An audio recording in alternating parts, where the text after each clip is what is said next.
Hello friends, आज हम बात करेंगे यूनिट नंबर 2 के बारे में, परिवार। तो परिवार यानी कि फैमिली, जिसको लैटिन भाषा के फैमिलिया शब्द से लिया गया है। फैमिलिया का मतलब होता है गृहस्थी, ठीक है, तो इसलिए इसको हम फैमिली पढ़ते हैं इंग्लिश में।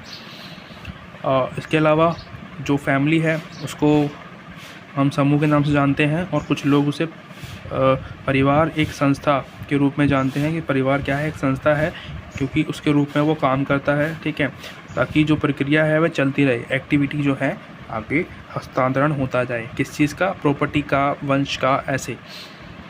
उसके अलावा और ये विवाह, वंश, इस सब चीज़ों को बढ़ावा देता है क्या, परिवार। आगे हमें मिलेगा ये वाला टॉपिक, अवधारणा। अवधारणा में सबसे पहला जो है आप यहाँ पढ़ोगे परिवार की परिभाषा। परिभाषा पे हमें ज़्यादा फोकस करना पड़ेगा यहाँ पे।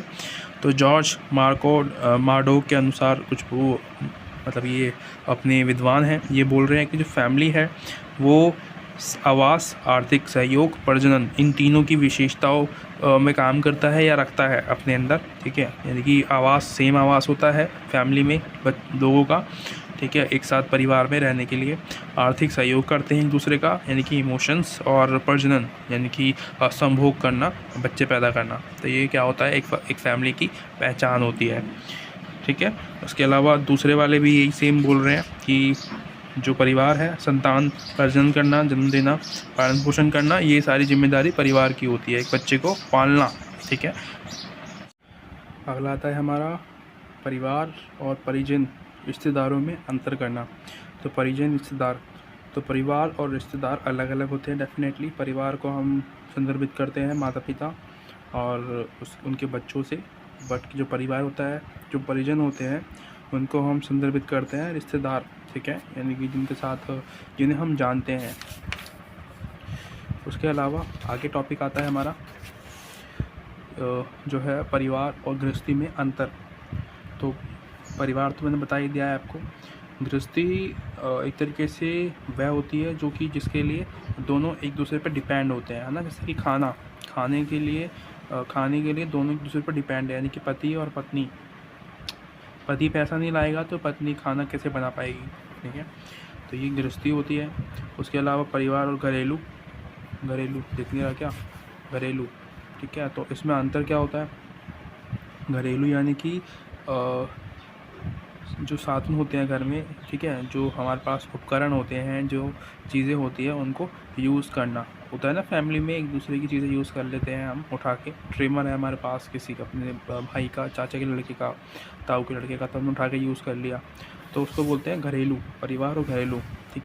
यहाँ बात करेंगे हम परिवार की विशेषता। तो परिवार की विशेषताएँ क्या होती है, सार्वभौमिकता, यानी कि सभी समाजों में पाया जाता है परिवार। दंपत्ति की स्थायी संबंध, इसका मतलब है यानी कि पति पत्नी सभी समाजों में, यानी सभी परिवारों में होते हैं। यौन संबंध, रक्त संबंध का महत्व होता है। उसके अलावा दायित्वों का वित्त, आर्थिक साझेदारी, यानी कि दायित्व होते हैं, जो काम सौंपे जाते हैं सबको दिए जाते हैं परिवार के अंदर, है ना। किसी की शादियाँ होती है ना, शादियों में ऐसा होता है, सबके अलग अलग काम दिए जाते हैं सबको कि तू ये काम कर, तू ये काम कर, ऐसे करके। समान आवास होता है सबका, सब एक जगह रहते हैं। संवाद और संचार एक तरीके से करते हैं, ठीक है। बोली वाली जो लोगों के टोन होते हैं वो परिवार के एक जैसे होते हैं सभी लोगों के, ठीक है। आवाज़ अलग होती है लेकिन टोन एक जैसी होती है ना। विशिष्ट नाम पद्धति, अलग अलग नाम के लोग होते हैं।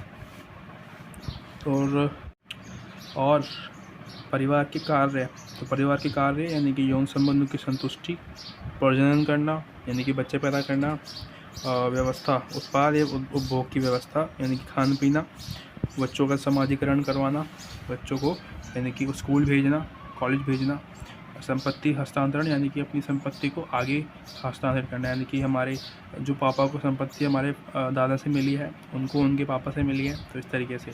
सामाजिक प्रतिष्ठा प्रदान करना, तो सामाजिक प्रतिष्ठा यानी कि उनको एक अच्छे लेवल तक लेके जाना, उनको एक अच्छा इंसान बनाना। परिवार के प्रकार, तो परिवार के प्रकार में दो तरीके के होते हैं, पारंपरिक और आधुनिक परिवार। पारंपरिक परिवार वो परिवार होता है जो कि आप पहले के समाजों में देखा करते थे, है ना। यानी कि दादा, उनके बच्चे, यानी कि 3-4 बच्चे हैं, उनके भी बच्चे हैं, राइट। तो ये होता था परिवार जिसमें सभी लोग एक साथ रहा करते थे।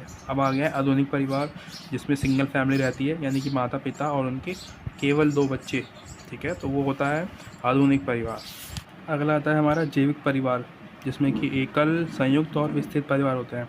जैविक मतलब मतलब एक नापने का तरीका होता है जिसमें कि हम पता लगाते हैं कि जो लोग हैं, जो बच्चे हैं, वो एक ही माँ बाप के हैं, अलग अलग माँ बाप के हैं, राइट, जिसमें कि DNA टेस्ट करते हैं ना, ठीक है। तो ये होता है जैविक परिवार। उसमें होता है एकल यानी कि सिंगल फैमिली, जो मैंने बता दिया है आपको। संयुक्त परिवार जिसमें कि सभी लोग साथ में रहते हैं। विस्तृत परिवार यानी कि जो बहुत ही फैला हुआ होता है, जिसमें कि 2 या उससे ज़्यादा फैमिली एक साथ रहती है। फैमिली से मेरा मतलब है हमारे मम्मी पापा, उनकी फैमिली, ठीक है, चाचा चाची और उनकी फैमिली, उसके अलावा कोई और फैमिली रहती है साथ में, तो वो भी। यहाँ बात करेंगे हम कुछ अलग तरीके के परिवारों के बारे में, ठीक है। उत्तर आधुनिक परिवार यानी कि जो अभी मॉडर्न ज़माना है, उसके लिए परिवारों की जो एक अलग अलग बनाई हुई है ना तरीका, वो तो पहला है सह आवासीय परिवार। ये अब परिवार कौन सा परिवार होता है, यानी कि कहते हैं लिविंग रिलेशनशिप में रहते हैं प्रेमी और प्रेमिका, उसको बोलते हैं लिविंग रिलेशनशिप यानी कि सह आवासीय परिवार। अगला आता है हमारा एकल अभिभावक परिवार। इसमें माता पिता अपने बच्चों के साथ रहते हैं, यानी कि इसमें क्या होता है, माता पिता है, उनका डाइवोर्स हो गया है, ठीक है, यानी कि बच्चे 6 महीने अपनी मम्मी के साथ, 6 महीने अपने पापा के साथ, कुछ इस तरीके से रहते हैं। इच्छिक परिवार क्या होता है, ये परिवार ऐसा परिवार होता है जिसमें कि एक ही लिंग के लोग रहते हैं साथ में, ठीक है, यानी कि जैसे कि लेस्बियन बोलते हैं ना, लेस्बियन, गे, इस तरीके के लोग एक साथ रहते हैं, उसको हम इच्छिक परिवार कहते हैं। मिश्रित परिवार, इसमें पति पत्नी, ठीक है, उन दोनों का डाइवोर्स हो गया है, उन्होंने अलग अलग लोगों से शादी कर ली है और फिर वो एक साथ रह रहे हैं एक ही घर के अंदर, तो उसको बोलते हैं मिश्रित परिवार, है ना। कितना अच्छा लगा सुनने में, ठीक है। तो इसी के साथ होता है ये वीडियो ख़त्म। अगली वीडियो में मिलते हैं। Thank you so much, bye.